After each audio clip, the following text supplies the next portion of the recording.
uh, everything splits opinions. um, when people do things that are cutting edge or bold, there's always going to be some kind of, you know, uh, backlash. The one thing that I always think about is that we're all in this together. I've never come out dissing one type of music or dissing another type, because there's no way that entire genres of music can be, um, you know, There's always going to be all a great right. There's record always within gonna that genre. yeah. There's always gonna be the cream of the crop of any form of music. So, I mean, I love everything. So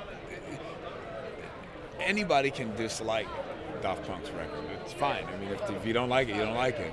Uh, but I think that to try and say that you want to limit a person's artistic uh, vision because you do something another way seems really not in the spirit of dance music. It's not what brought me to this form of music. What brought me to this form of music is that a guy like me, who was not handsome, who was not, who never thought of himself as a star, and it was mainly a jazz R&B guy, can sit down and write a song that goes, "Everybody dance, do do do do, clap your hands," and people would say, "Yeah," Yeah. and they didn't care about who I was. They just said, "I like that record, I like that music, and come on in, Nile, and here's some drinks on the house." Sweet. When we were working on Random Access Memories, the overall concept that they didn't have to say it to me more than once, but the overall concept was to do music as if the internet doesn't exist yet. So we went back into around the 80s or 70s, and all that music was sort of artistically had to be performed in a certain way, or else you couldn't make a record, right? So everything was a workaround. The technology hindered us, but it forced us to be more creative. So it forced us to play more precise. It forced us to do things, and we never made records with clicks. So all of our stuff is completely live. So as you were just saying, with Danny and those guys, they know when it's going to get slower.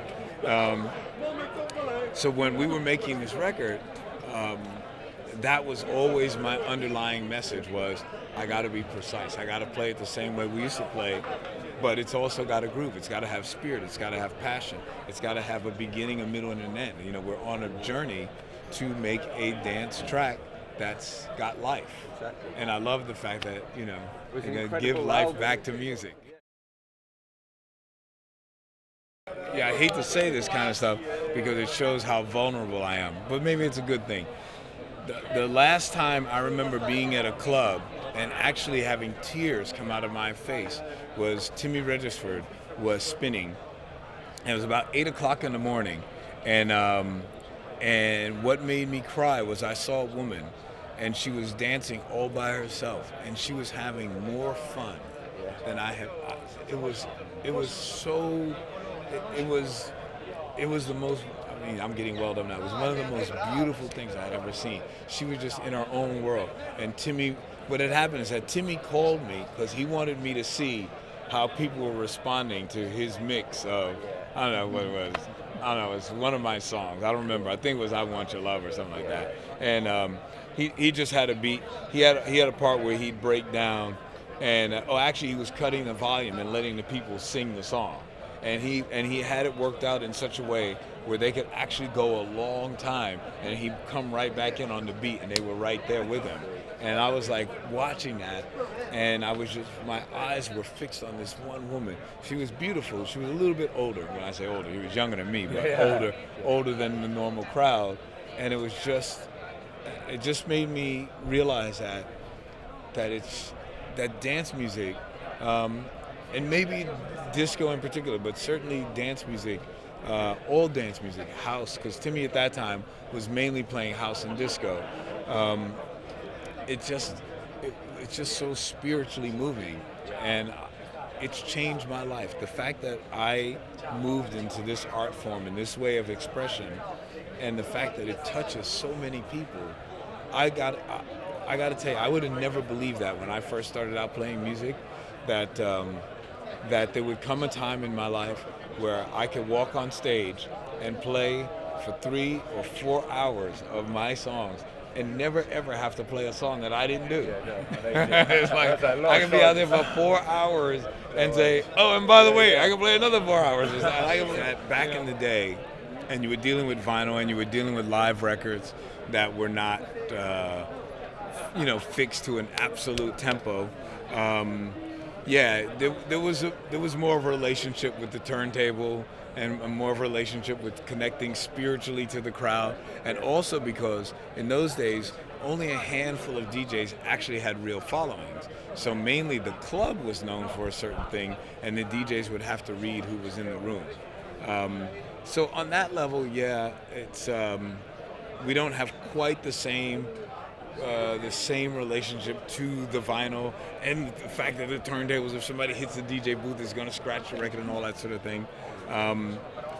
But at its core, the art form of reading the crowd, playing the right stuff, doing the right EQs. Let me just go off topic just for a split second. Whenever I hear a great DJ playing a set, the one thing I notice is that set is it actually masquerades as life. So think about this. When you wake up in the morning, your pulse is at a certain rate, and your life is never a flat line. Well, let's hope not. If that's the case. So what's happening is that throughout the course of a day, your heart rate is going up and down. You're doing different things because you're responding to different impulses. When I see somebody great and they take it down and then bring it up, and you say to yourself, why does that work so well? Because it's imitating life. It's doing what you naturally are programmed to do. You're programmed to run from things that you can't defeat, or you decide, okay, I'm going to have to confront it and fight, fight or flight. So your heart rate's going up and down. You're sensing emotions. You're sensing temperature. You're feeling all sorts of stuff. When a DJ is doing a great set, that's what's happening to you. People don't realize that it can't be like that. If it's like that, it doesn't feel exciting. So they're manipulating your body and they're taking you up and down, and all it's doing is imitating the course of a day of life. And it could be an hour of life or 24 hours of life, but they compress that time into their set, and that's what I love.